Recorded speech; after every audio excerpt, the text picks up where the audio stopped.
अगर चीन, अमेरिका और रूस में जंग हो जाए तो आखिरी फातिह कौन होगा?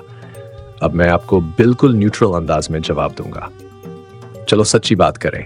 पहले अमेरिका की ताकत पर नजर डालते हैं। 14 लाख से ज्यादा फौजी M12 टैंक्स, मजबूत, और अगर हजारों एक साथ हों तो ये एक फौलादी तूफान बन जाते हैं।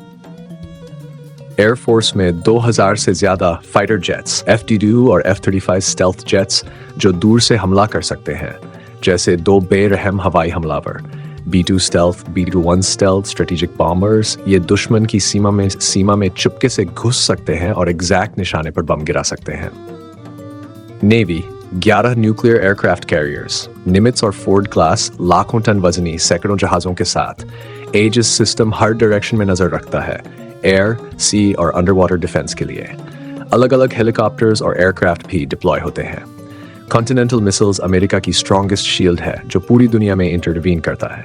ये बात किसी को बुरी लगे, पर ये कमजोर नहीं है। अब रूस पर नजर डालते हैं। 10 लाख फौजी, कई एडवांस टैंक्स, आर्माटा सबसे मॉडर्न, फायर पावर, प्रोटेक्शन और टेक्नोलॉजी में जबरदस्त। Su-30, Su-35, Su-57 jets, high performance. 2-1 bomber, आवाज से तेज, बड़ा bomb load, super dangerous. Navy में सिर्फ एक एयरक्राफ्ट कैरियर कुznetsov जो अक्सर खराब रहता है, लेकिन Kirov और Slava class cruisers heavy missile capability के साथ एयर, सी और सब सरफेस डिफेंस में एक्सपर्ट। बोरे क्लास न्यूक्लियर सबमरीन्स गहरे समुद्र में हिडन। बुलावा मिसाइल्स हर डिफेंस सिस्टम को पार कर सकते हैं।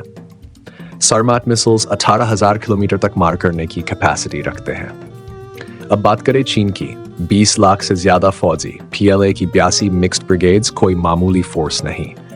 ग्राउंड वॉर में type 99A main battle tank real king है। मॉडर्न इंफॉर्मेशन सिस्टम और 125 मिलीमीटर गन से लैस है।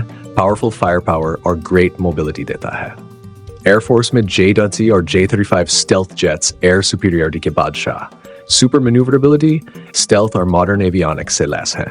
J-16 और J-10C जैसे और भी जेट्स चीनी एयरफोर्स को मजबूत बनाते हैं। Y twenty heavy transport planes सामान और ट्रूप्स को मूव करते हैं।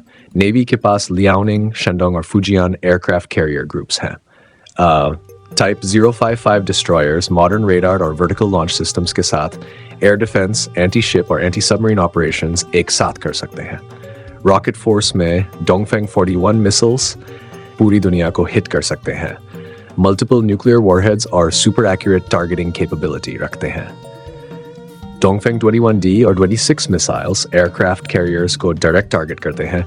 इन्हें कैरियर किलर्स कहा जाता है। हाल ही में लॉन्च हुआ टाइप 076 असॉल्ट शिप और नेक्स्ट जेन एयरक्राफ्ट जो चाइना को और भी आगे ले जा रहे हैं। कुछ मॉडर्न हथियार तो चाइना के अमेरिका और रूस दोनों से ज्यादा एडवांस्ड हैं। ये दोनों उसकी बराबरी नहीं कर सकते। अगर ये तीनों देश सच में लड़ पड़ते हैं तो ग्लोबल इकोनॉमी तुरंत कोलैप्स हो जाएगी। यूनाइटेड नेशंस भी रोक नहीं पाएगा। लेकिन तीनों न्यूक्लियर पावर्स हैं। सबको मालूम है कि ऐसी लड़ाई का अंजाम क्या हो सकता है। अगर वॉर हुई तो ये दुनिया का अंत होगा और आखिर में कोई फातिह नहीं बचेगा। इसलिए इन तीनों के बीच डायरेक्ट वॉर का चांस बहुत कम है। ये सिर्फ एक कंपैरिजन था तीनों पावर्स के हथियारों और मिलिट्री सेटअप का। दुनिया अभी पीसफुल है। क्या आप इससे सहमत हैं?